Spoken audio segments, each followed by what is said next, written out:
नमस्कार दोस्तों, ultra horror zone में आपका स्वागत है। यह कहानी एक डरावनी रात की है। किसी गांव में एक राहुल नाम का लड़का रहता था। वह परीक्षा देने के लिए दिल्ली जा रहा था। ठंडी का दिन था। चारों तरफ के कोहरे छाए हुए थे। आमने सामने कुछ भी नहीं दिख रहा था। पूरे 15 घंटे बाद वह दिल्ली पहुंच गया। परीक्षा अगले दिन ही था, इसलिए वह एक होटल में रहने के लिए सोचा। काफ़ी रात हो गई थी और कहीं भी उसे उसके बजट में होटल मिल नहीं रहा था। काफ़ी ढूंढने के बाद उसे एक होटल मिला। वह उस होटल में एक कमरा बुक करवाया और जब वह एक कमरे में गया तो देखा कि कमरे के चारों तरफ जाले लगे हुए थे।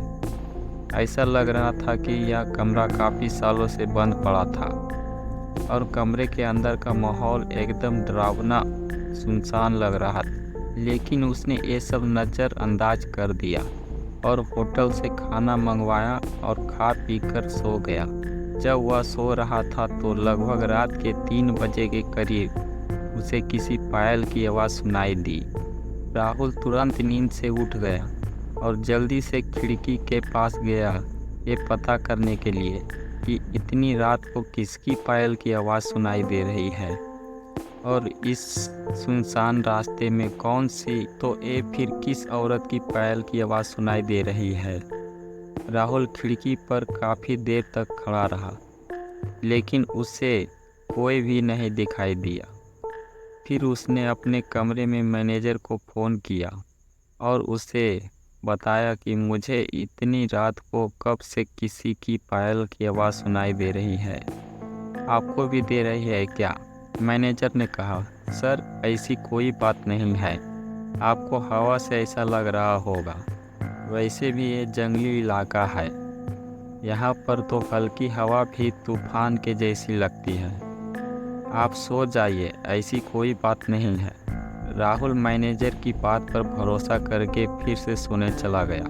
कुछ देर बाद उसे दोबारा वही पायल की आवाज़ पहले से भी ज़्यादा तेज़ सुनाई देने लगी। इस बार उसने अपने कमरे का दरवाज़ा खोला और सीधा होटल के बाहर देखने के लिए चला गया। जब वह बाहर आया तो देखा कि एक काफ़ी लंबी औरत है जो सफ़ेद साड़ी पहनी हुई थी। उसके काफ़ी लंबे बाल थे और चेहरा ढका हुआ था। वह अपने हाथ में एक नारियल लेकर के होटल के चारों तरफ चक्कर लगा रही थी। ऐसा लग रहा था कि मानो अपने पायल की आवाज़ से किसी को बुला रही है।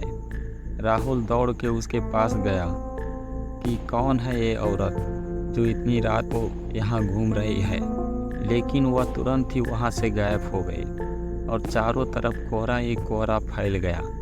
राहुल भी थोड़ा घबरा गया क्योंकि जिस औरत को वह सामने से देखा था अब वह नहीं दिख रही थी। राहुल अपने होटल में वापस जाना चाहा, लेकिन फिर उसे दोबारा पायल की आवाज़ सुनाई देने लगी। राहुल अब उसे ढूंढते हुए जंगल की ओर जाने लगा।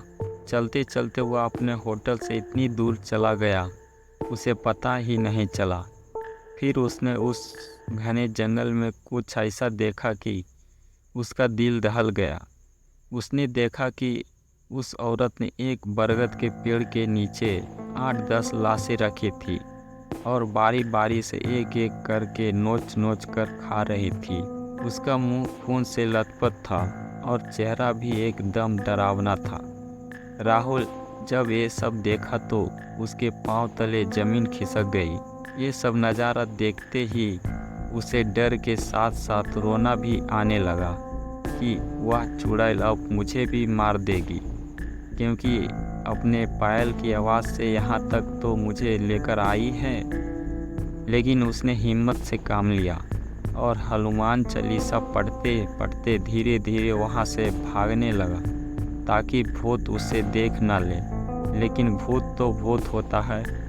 राहुल जैसे ही वहाँ से भागने की कोशिश किया तो वो चुड़ैल अचानक उसके सामने आ गई और उसे इशारों से अपने अड्डे पर ले जाने लगी जहाँ पर उसने लाशें रखी थी।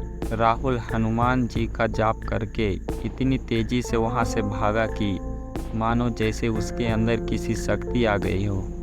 भागते भागते सीधा अपने होटल वापस आ गया। वहाँ थोड़ी देर रुका तो उसे एक आदमी दिखाई दिया। उसे देखकर ऐसा लग रहा था कि ये अच्छा आदमी है। वह राहुल के पास आकर बोला, अरे भाई, क्या हुआ तुम्हें? इतना डरे हुए क्यों हो? राहुल ने सारा किस्सा उस आदमी को सुनाया तो उसने बताया कि भाई, तुम बहुत किस्मत वाले हो कि आज तुम बच गए। वो भूत किसी को भी नहीं छोड़ती। और तुम इस होटल में क्या कर रहे हो? इसको तो बंद हुए काफ़ी साल हो गए। राहुल जब उस आदमी का इतना बात सुना तो उसका डर कर मारे पसीना निकलने लगा। फिर वह आदमी बताने लगा कि इस होटल में बहुत साल पहले एक लड़की के साथ 5-6 लड़के उसका भयानक तरीके से रेप करके मार दिया था। लड़की तो मर गई लेकिन किसी को भी नहीं छोड़ी, और जो भी रात के समय में इस रास्ते से गुजरता है सबको अपने कब्जे में कर लेती है और मार देती है। और कुछ दिन बाद इस होटल पर पुलिस का छापा पड़ गया। तब से ये होटल बंद है। राहुल जब उस आदमी की पूरी बात सुनी तो वह बहुत ज़ोर ज़ोर से रोने लगा, ये सोचकर कि आज तो मैं मर जाता। फिर वह आदमी राहुल को चुप कराया और बोला, चलो आज रात तुम मेरे घर रह लो, मेरा घर पास में ही है। डरो मत, अब मैं आ गया हूँ ना।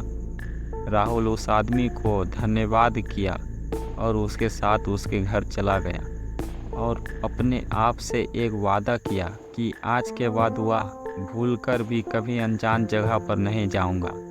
उस आदमी ने राहुल को सोने के लिए खटिया और बिस्तर दिया और बोला, अब सो जाओ। और राहुल आराम से सो गया। सुबह में राहुल को उस आदमी ने नाश्ता दिया और नाश्ता करके परीक्षा देने चला गया। परीक्षा 3-4 दिन में ख़त्म हो गया।